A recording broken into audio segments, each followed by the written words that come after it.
YouTube.com/Tim Westwood TV. Understand it, 20 years deep. Q-Tip and Westwood, we go in like that. Let's go. It's Westwood Radio 1. Man, I have a real good friend from back in the day. Somebody whose music influenced a whole generation when hip-hop was a different thing to what it is now. I want to welcome a man, Q-Tip, out of A Tribe Called Quest. What's up, sir? What's up, man? What's going on? What's man. good? Good to have you on. Yeah, man. I'm very happy to be in here, man. Brother. I mean, how long have we known each other? What, 20 years? 20 years deep in the game. And for cats who don't know, because you know that hip-hop is a definite different thing right now. Yes, I mean, A Tribe Called Quest influenced a whole generation of people. I mean, just, explain, just your vibe and, what it meant and what you as a group, how you represent it. I don't know. I guess if I could put it into a short phrase here, I think when we came out, it was NWA and Public Enemy and a lot of those groups. Run DMC was still pretty massive. And we came out, along with people like De La Soul and Jungle Brothers. We came out with, more of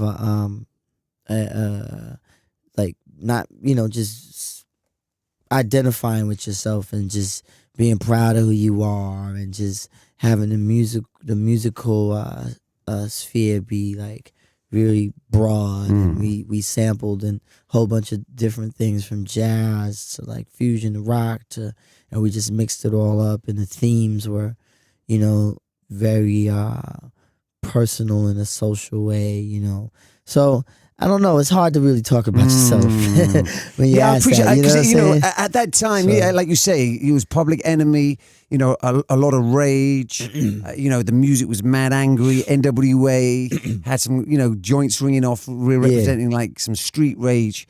You just came and just a whole different vibe. I mean, it's a beautiful thing. 20 years later, you're still as humble, man. And still as down to earth, brother. I mean, what was your most classic moment of that era? I mean, how would you define yourself? What was it? What album really rang off, man? I mean, I don't know. I guess for me, what was classic for me was to be able to perform with Run DMC here in London. For real? Yeah, to me that was because we grew up just looking up to Run DMC, they were the benchmark for everything, and to be able to open for them was just a great pleasure. You know what I'm saying? So to me, that was probably the most historic, and doing it here too. So it was just crazy. I mean, I guess back then it wasn't as many of us doing it, and if you gained entry into the party, you had to know how to dance. You know what I'm saying? So whereas today, I think, if you just have guile and swagger, I guess, for lack of a better word, then that's all you kind of need. And you have push. I guess, all the other things don't bit of seem marketing, to be, a big record company.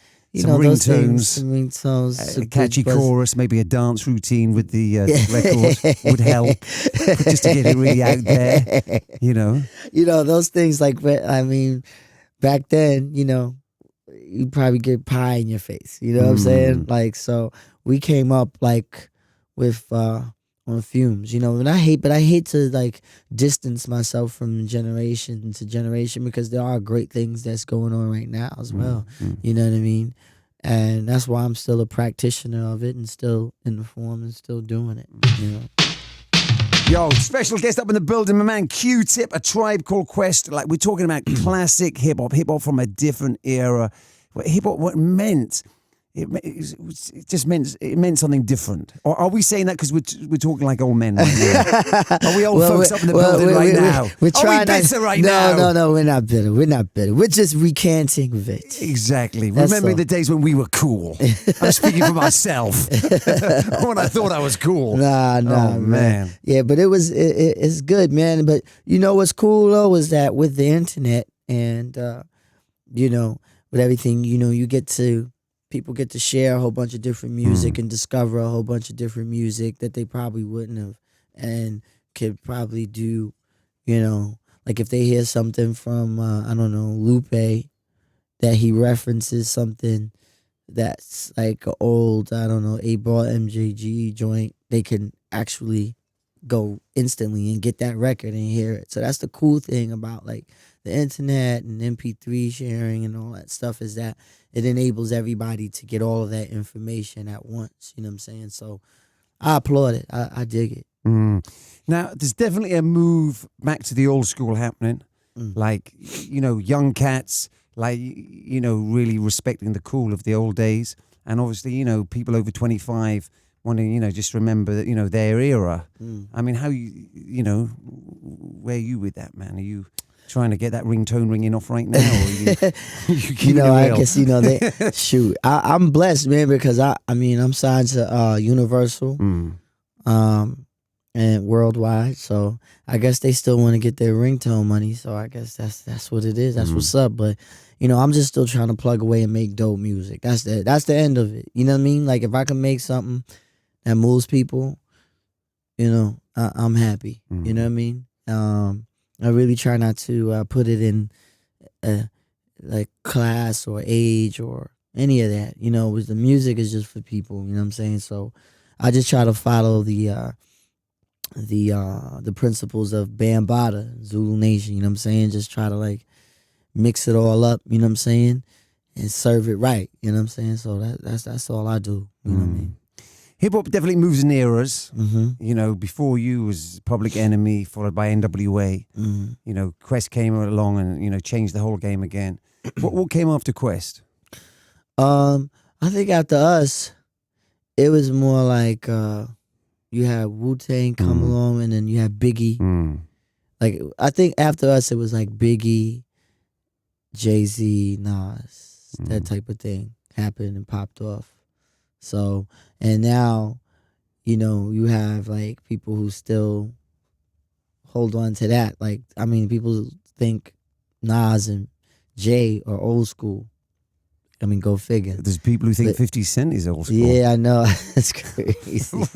It's really crazy. How young are they? But you know, it's interesting that hip hop does that. We're kind of like the only art form that really is so regurgitating in that way, that, you know, we consume and then quickly spit up and look off to the new and the next. But those are I guess those are the traits of youth, but not necessarily of being young. You know what I mean? So I think that if you have the idea of being young in your heart, you know what I'm saying, then this is something for you. If you can identify with, you know, what being young is, which I think we all do as just people, then it's for you. But I'd like to see us, you know, chew our food a bit more. What do you mean by that? You know, just sit with it and let's, you know, let's rock out a little bit. You know, 50 is still doing his thing, and you know, there's Stop a lot of gulping it down. I have to gulp it down. Exactly. Quick, It might give you wind. Easy, yeah, man, and that's not good to be flatulent. Exactly. Public, you know what I'm saying? You're speaking to a man who knows, baby. I was in Dubai. I was told you get deported for farting in public. I was shook. I went easy on the hummus and the beans. Yeah, man, and that's probably all they rock it over there. So you gotta be easy. Oh man, you a man who DJs? Yeah, I do that. Yo, man, what's that like, man? Can you imagine a Q-tip party, well, Q-tip on the decks? So you know what, Wes? This is the thing, man. It's like in the New York. chicks in that party must be incredible. The models up in that party.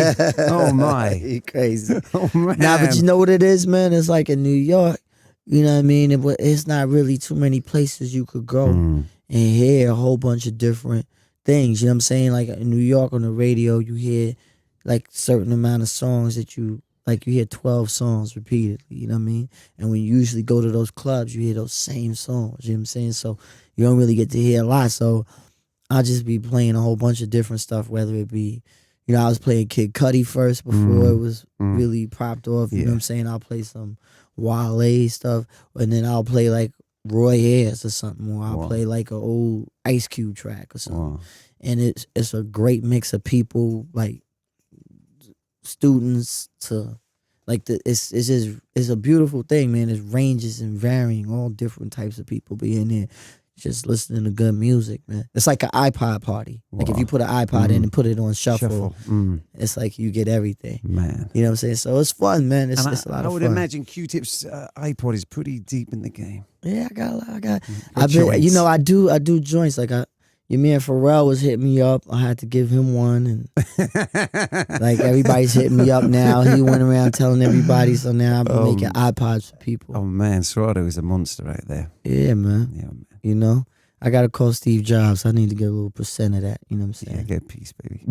Hey, Q-Tip, enjoy the show tonight. That's love, my brother. Thanks, man. It's so good seeing you, brother. Yeah, thank you.